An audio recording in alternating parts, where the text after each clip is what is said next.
New Japan Pro Wrestling Power Struggle 2020 review right here. I was going to say preview and predictions, but we've already did that show. And if you haven't listened to that, go ahead and check that out here on the channel. Podbean, YouTube, all that good stuff. We are SOS Wrestling Network. I am the puroresu FlyGOD. Let's get into this stuff. Of course, the show took place on Saturday, November 7th, 2020. Saturday was a very action-packed night of not only pro wrestling, part of MMA. We had some UFC stuff going on. We had the AEW Full Gear show on, but we're not here to talk about that. We're here to talk about the New Japan Pro Wrestling Power Struggle, so we might as well get into it. First match we had, actually, I'm going to go ahead and give you the attendance and where we were. We were in the Osaka Prefectural Gymnasium, had an attendance of 2,839, so slowly but surely we're climbing back up with that attendance. So in Japan, that's clearly a good thing. Here, not so much. So let's get into the first match right here. The first match we have, the Provisional King of Pro Wrestling 2020 champion, Toru Yano, defending his trophy, title, whatever you want to call it, against Zack Sabre Jr. in a no corner pads match right here. So this was pretty interesting. This was definitely heavy on the comedic side. Ultimately, it was kind of dumb. Yeah, there were things in here that I did care for, but ultimately I just didn't care for this match. Toru Yano actually got the victory right here. He actually got Zack Sabre Jr. counted out because Zack Sabre Jr. had Toru Yano in a heel hook when both their guys' legs were wrapped in a barricade, and he was able to successfully tie with Toru Yano Zack Sabre Jr.'s shoelaces together to where he's stuck inside the barricade, cannot make his exit back into the ring. It's kind of, yeah, it was a great, funny visual, but it's just kind of silly. You know, it was ultimately a silly match, but you know, I like comedy wrestling. If you like comedy wrestling too, this might be your thing, and this might get you something where you'll be interested in start the card off. But I just thought it was ultimately kind of silly. I see why this match started it off. It is what it is. So moving on to the second match we had on this card. Let me get the participants acting like I don't know who these guys are. We have for the Never Openweight Championship, we have defending his title right here, Minoru Suzuki, taking on the guy he took the belt from many months ago at Shingo Summer Struggle in Jingu Stadium, Minoru Suzuki took the belt off Shingo Takagi right here, and we got Shingo 18 minutes and 56 seconds with the Last of the Dragon becoming the new Never Openweight champion. This is his second reign with the title.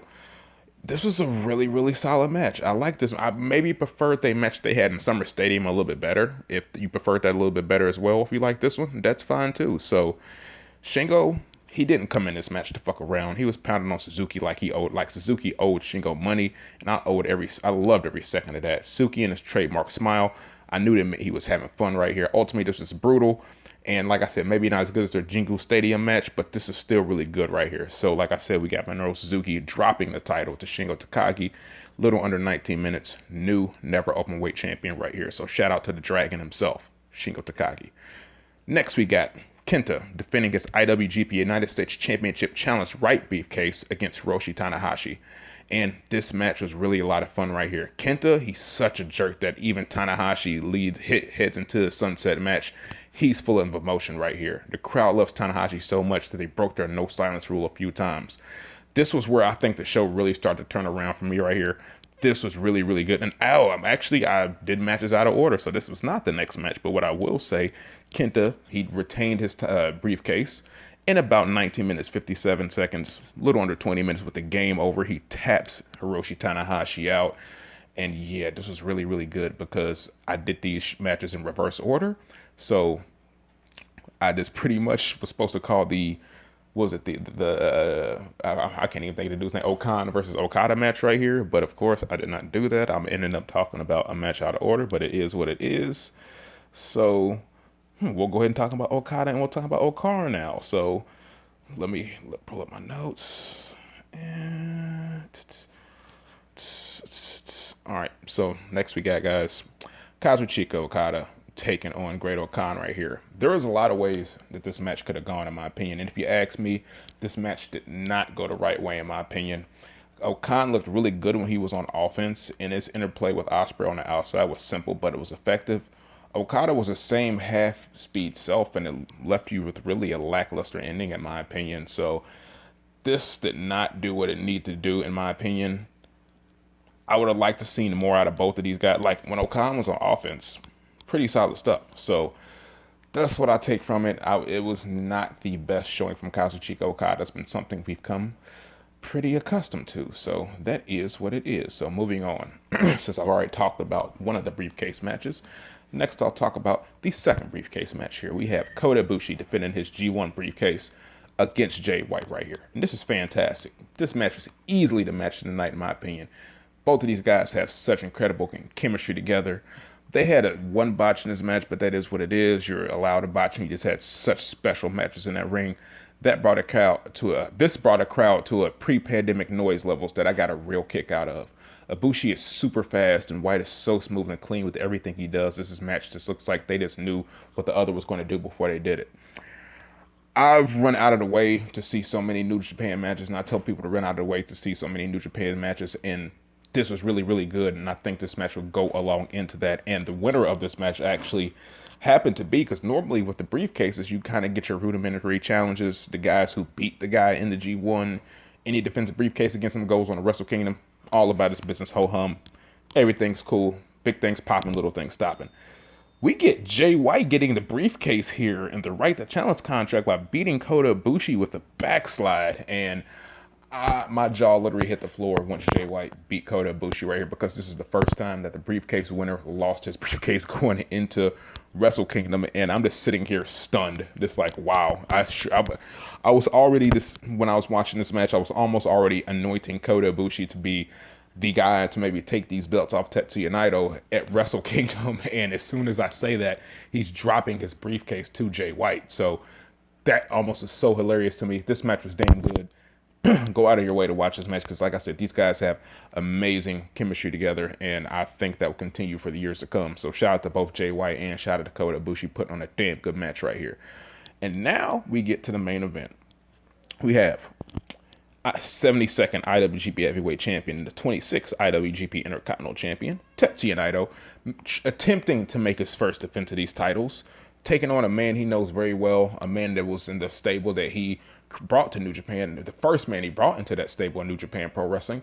You know him, I know him, maybe not love him so much, but it is what it is. Talking about the King of Darkness, Evil, right here. And depending on what you thought of the G1 match, it's been a lot of, here, whatever people been saying or things.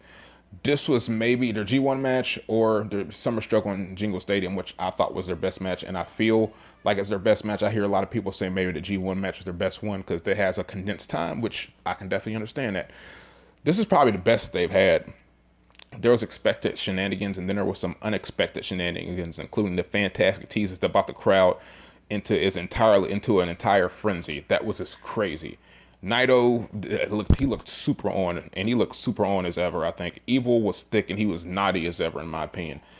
I admit there was maybe a little bit of overbooking going on in this match, but overall, it was definitely a positive, and there was maybe an awkward but enjoyable aftermath. So, get Naito hitting Evil with a Destino, putting him away at 33 minutes and 8 seconds, retaining both of his belts right here. And we get Kota Ibushi coming out. We get Jay White coming out. Jay White actually, during the match, actually came out and he teased turning on Evil, but he then hit Tetsuya Naito with a sleeper suplex.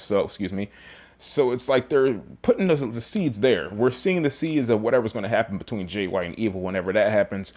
Jay White's still having this stuff going on with Kota Ibushi, so we don't know what's going to happen with that. And Jay White also announced he's not wrestling on the 4th of January. He's only going to wrestle the 5th, and he's going to wrestle the champion. That's the only thing he's going to do. So this was my overall thoughts on Power Struggle before we close out here. Thank y'all for checking us out, as y'all always do. Like, share, subscribe, all that good stuff. So with 6 matches in just over 3 hours, this is including video package, post-match, and the cleaning intermission, this is probably the best pay-per-view length you can have.